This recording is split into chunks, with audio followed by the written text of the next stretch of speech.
Right. கர்த்தருடைய பரிசுத்த நாமத்திற்கு உண்டாவதாக.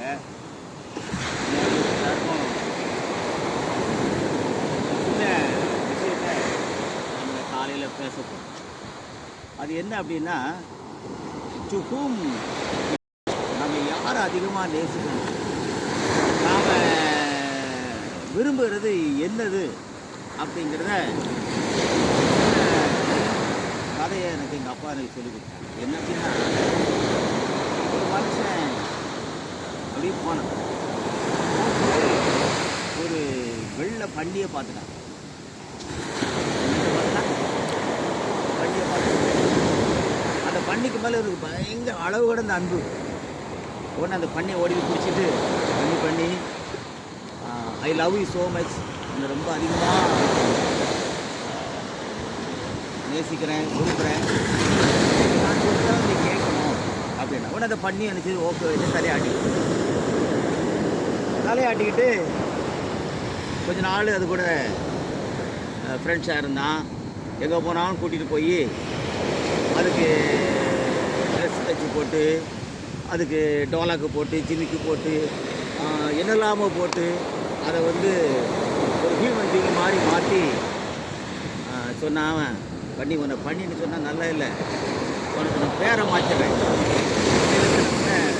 மிஸ் ரோஸ் அப்படின்னு கூடுவேன். அது மிஸ் ரோஸ்ன்னு ஓடி வந்துடும்.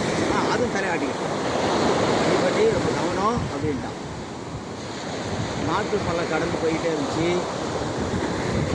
இது உபதேசம் பண்ணான்.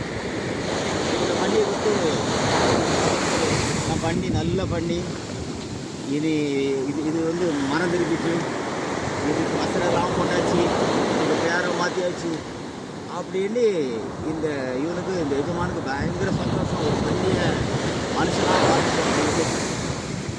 ஒரு நாள் என்ன பண்ணால், வா நம்ம அப்படியே சென்னைக்கு போகலான்னு சொல்லிட்டு அப்படியே கையில் போட்டு நான் மிஸ்ரோஸை கூட்டிகிட்டு எங்கே போனால், அந்த சென்னையில் பக்கிங்காம் கால்வாய்னு ஒரு இடம் உண்டு. அதாவது அந்த கூவ நதின்னு ஒன்று உண்டு.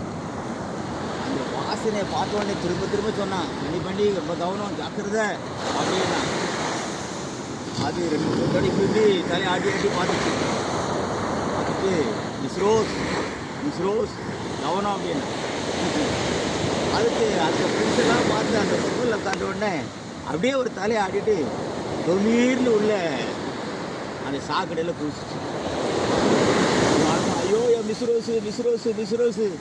அப்போ தான் அந்த பண்ணி சொல்லிச்சு, நான் பண்ணியாக தான் இருந்தேன், நீ தான் பேரை மாற்றினா, நீ தான் எனக்கு நல்ல பேர் சொன்னா, தப்பு நான் பண்ணலை தம்பி, நீங்கள் பண்ணிட்டீங்க அப்படின்ட்டு அந்த மிஸ் ரோஸுங்கிற பண்ணி சாக்கடை வந்து ஓட்ட எல்லாத்தையும் கொண்டு ஓட்ட.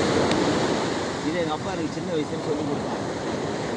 இதைத்தான் வேதம் சொல்கிறது, உங்கள் நன்மை தூஷிக்கப்பட இடம் கொடாதிருங்கள், உங்கள் முத்துக்களை பண்டிகைகளில் போட்டால் அந்த முத்தை மிதித்து விட்டு அது உங்களையும் கீழ் போடும் என்று ஏசுகிறார்.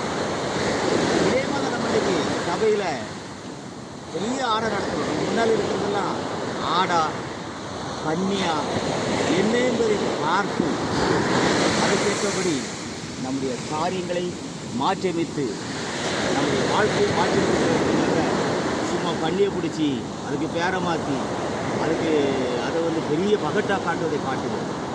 ஒரு எஜமானாக இருந்து நல்ல ஆடுகளை மேய்த்து அதுக்கு தலைவனாக இருக்குது. மிக முக்கியமான ஒரு காரியம். நாம் ஒரு ராஜாவாக இருந்தால் தேசத்தை நேசிப்போம், நாம் ஒரு மனுஷனாக இருந்தால் மனிதர்களை நேசிப்போம், நாம் ஒரு மேய்ப்பனாக இருந்தால் ஆடுகளை நேசிப்போம். மற்ற காரியத்தை நாம் தவறாக செய்கின்ற பொழுது அன்பியை போல எல்லாம் நம்மளை விட்டு போய்விடும். ஆகவே கர்த்தர் நமக்கு ஞானத்தை தந்து உலகத்தில் நடத்துவாராக. ஆமென்.